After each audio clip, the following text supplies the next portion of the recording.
Ooh.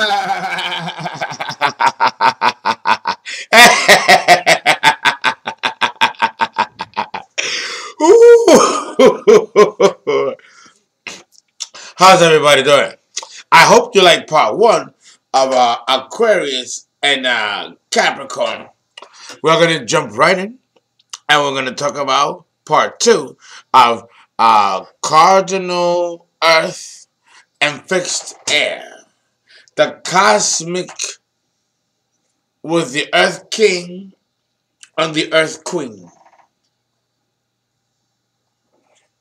And of course, when I refer to the earth king, I always talk about the mountains and the higher regions of the planet. When I refer to the earth queen, I talk of all that is beautiful, structural, and sensual. So, having said that, let us jump right in and go into part two of the Aquarius and Capricorn. Now, in part one, I gave a very good description of earth and air, and how Saturn, being the ruler of Capricorn and the classical co-ruler in esoteric astrology of Aquarius, we see here a mutual commonality that is not actually possible in the mundane. And when we deal with mundane astrology, we're talking about earth and air. But they're not 3 signs apart. They're 2 signs apart. So this is not a 90-degree square, but a semi-square, a 45-degree angle. Remember, a 45-degree angle is a source of irritation, whereas a full 90-degree square is conflict in action or conflict in consciousness, whereas the 45-degree is only a source of irritation. It is not a full dial of a square.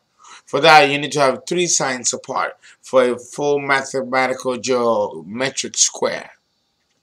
And we're talking about degree square only, because that's the only thing that counts in astrology. The degrees. There has to be a perfect degree square or semi-square, which is 45-degree square. Again, irritability, 45-degree, strictly conflict. From the irritability, you go into conflict, and then which is 90-degree angle, and then from the 90-degree angle, you go into opposition, which is 180-degree. Then we go back to being a square, back to a semi-square, and then when they're together, it's a conjunction. So these are the mathematical configurations in dealing with this, with astrology, which are the heart of what we call aspects in astrology. So when we're dealing with a Capricorn and an Aquarius, which is they're right next door to each other, like Virgo and Leo are right next door to each other, and a fire and earth, that's a semi-square, okay? You deal, what's the other sign? You have Gemini and Cancer, right?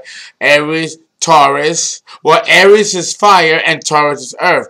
That right there is another semi-square, okay? From Taurus to Cancer, you have a 60-degree sextile, which is a good aspect.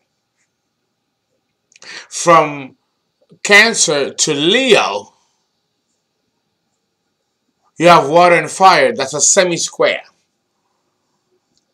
Huh? Cancer is 4. Then you have Leo. They're right next door to each other. That's a semi-square. Okay? Scorpio and Libra.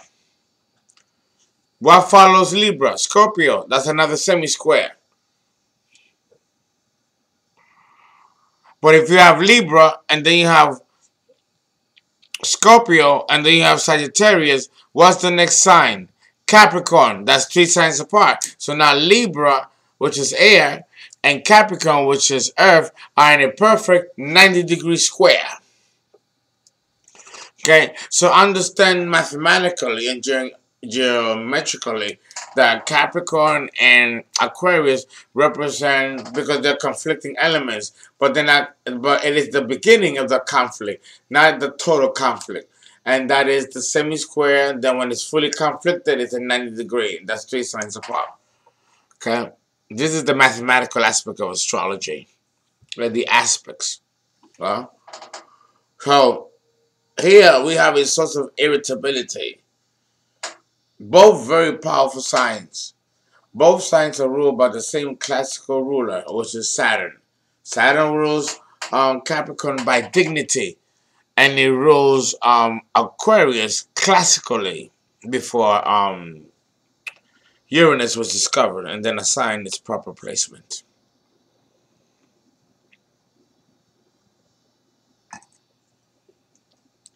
So,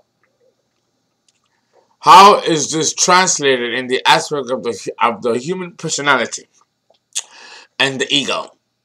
Now we're going to go into the actual aspects of the human personality with this combination.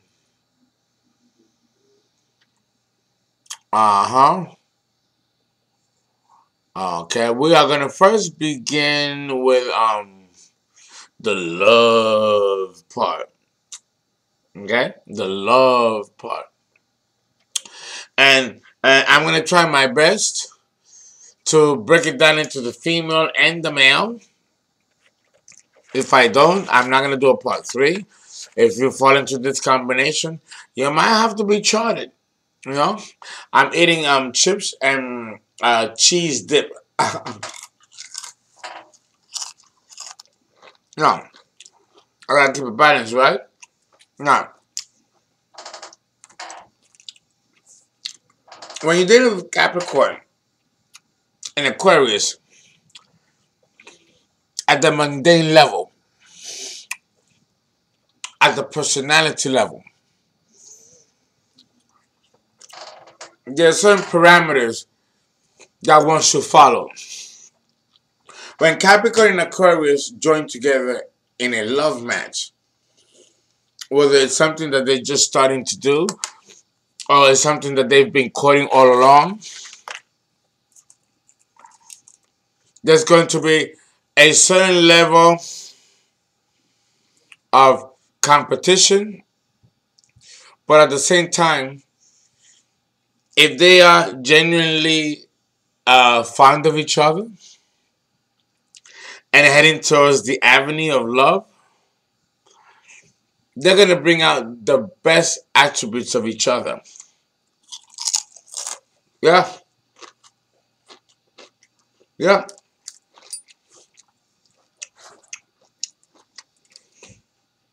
You have to understand.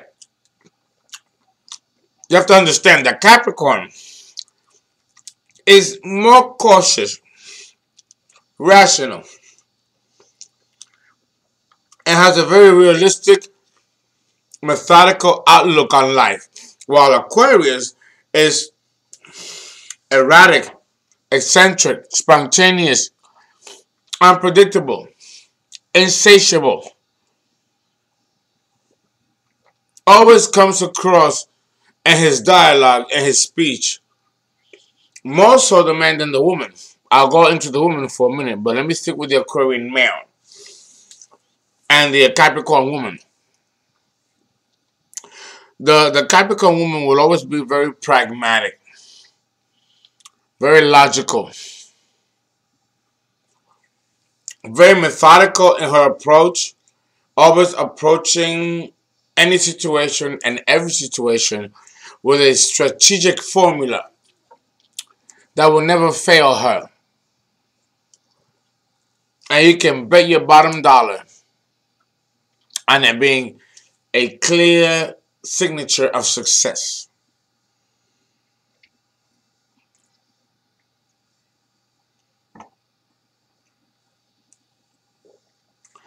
It is a method that one can bet everything on and come out winning. It is a sure bet to place your bets with Capricorn. Aquarius is more idealistic and approaches everything in an idealistic way.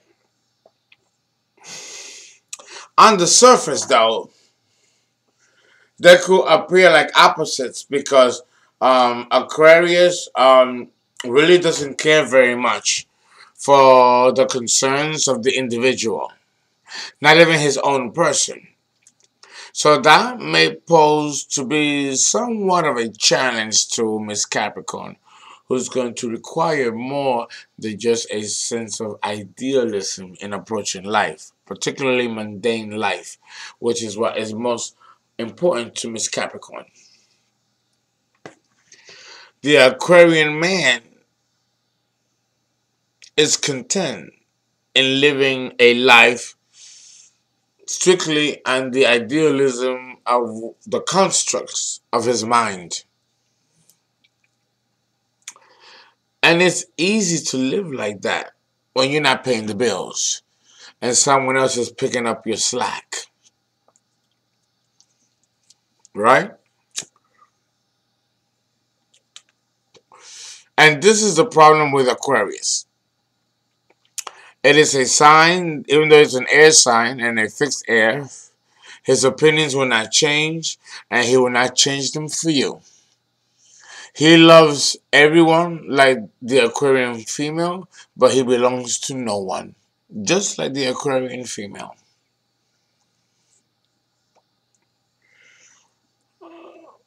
Now we have a problem because there's no compromising with Aquarius.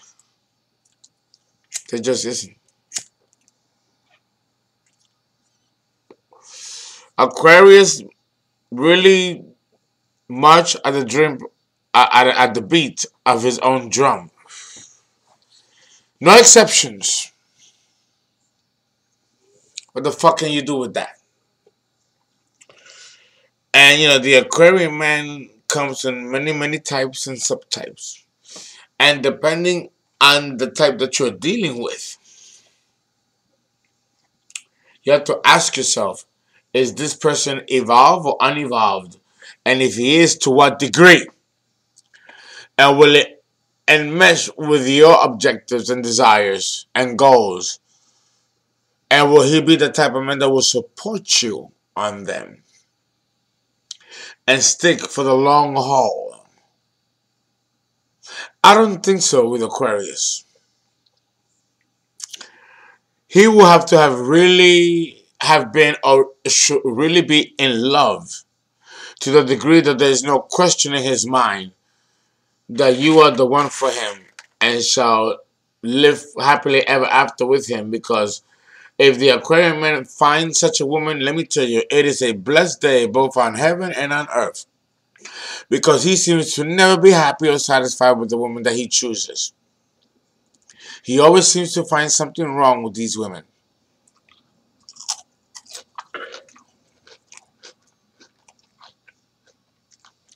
And they can be good women. Good women.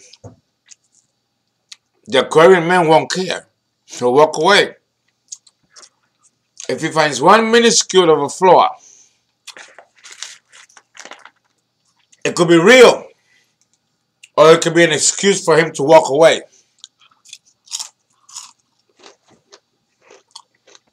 No, other sign of the zodiac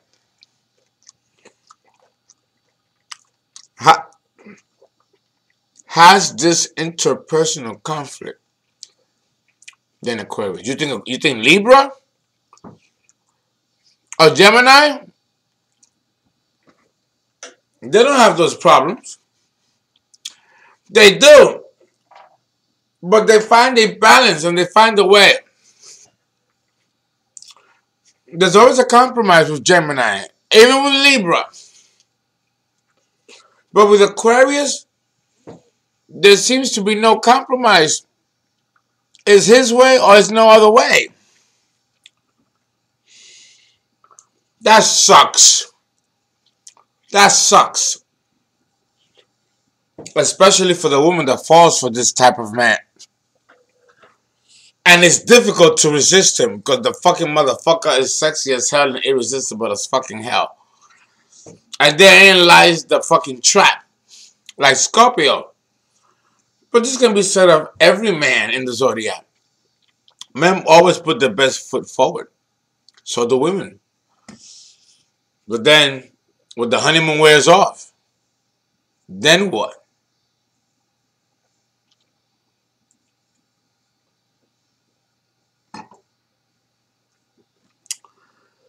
One should never declare that they're in love unless they let a year go by.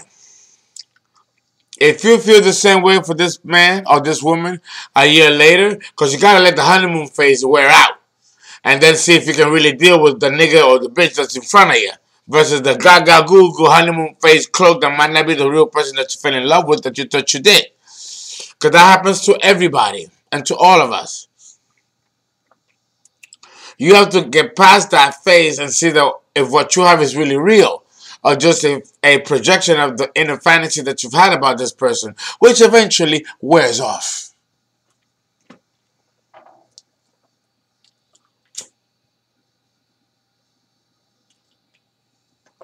So, which one are you? Or what are are you aware of this? Because that can save a lot of headaches and a lot of heartaches. That's what the honeymoon phase is there for. It's to see if this can go anywhere. You just can't judge that a relationship is going to go somewhere based on the lust. The lust is only a gateway to get to know somebody. Trust me, if you don't like the person, over time, the lust will wear out. And then you're going to go, oh, God, this person, what did I see in this person? And you'll walk away. Understand that that's a mechanism of the soul to ensure that you select the right partner. It's called natural selection. Aquarius and Capricorn rules the principles of natural selection. So if you as a Capricorn woman or a Capricorn man find yourself not fucking connected with your partner, then it is natural selection for you not to be with that person. And your body, your mind, and your soul will let you know. And so is true of the Aquarian man and the Aquarian woman. The universe knows who to pair us with and who not to pair us with. Understand that. We're living in a universe that has a great and grand design. And we should trust it, but we don't trust it. Because then if you trust it, then we'll surrender control. You know what it is.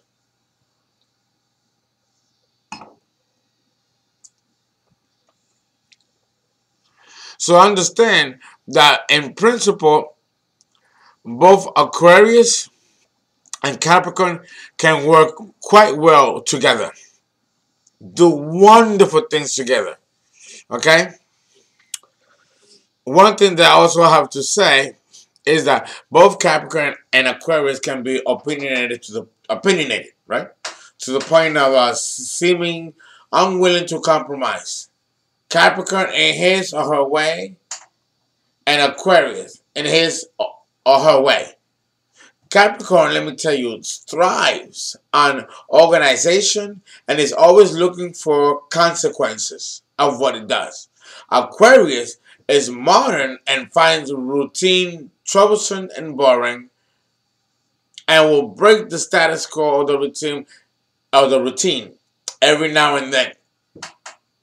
Capricorn will find wonder in Aquarius, but may get frustrated with trying to find a stitch of logic in the way that Aquarians go about their business. Okay? Aquarius is something of a quandary and an enigma to Capricorn. The mystical mind can seem rather intimidating to Capricorn, but not the spiritual, esoteric Capricorn.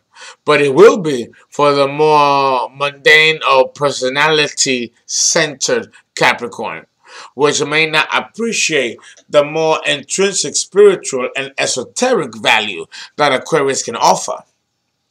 In this instance, we may see a conflict of soul and personality. And this is something that can be extremely prevalent when you're below age 30. If this is a fundamental issue that occurs even past age 30, then there has been a profound sense of misguidance. And in that misguidance, one gets to learn from the other through collision. Instead of union, one gets to find out about oneself on the bouncing basis of the other through collision. Remember, to reach Christ, one can go to the dark or can go to the light.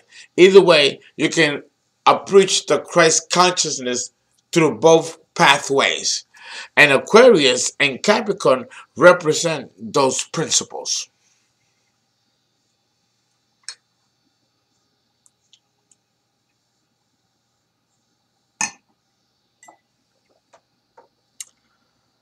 Aquarius and Capricorn will bring out each other's shadow. Oh yeah? You will bring out each other's shadow. And that might be a good thing, because that can expunge the lower nature of personality. And then if you can survive the blast, then maybe there is something there worthwhile forming and unionizing or formulating. There may very well be a birth of something genuine once the bullshit and falsehood of personality, outer personality, and ego are stripped away. Because when you reach Capricorn, the sign of initiation, and Aquarius, our journey back to God, personality no longer has function in these signs and these higher planes of consciousness. Now the soul is in charge. And the soul decides, because it always will bend towards the side of spiritual maturity, what will be the next phase and step for the individual and the couple that share this combination. So this combination is very well suited for those who are past age 30, preferably past age 40. Because happiness, true happiness, doesn't happen with these two signs until you are much, much older. Understand that Saturn is Father Time.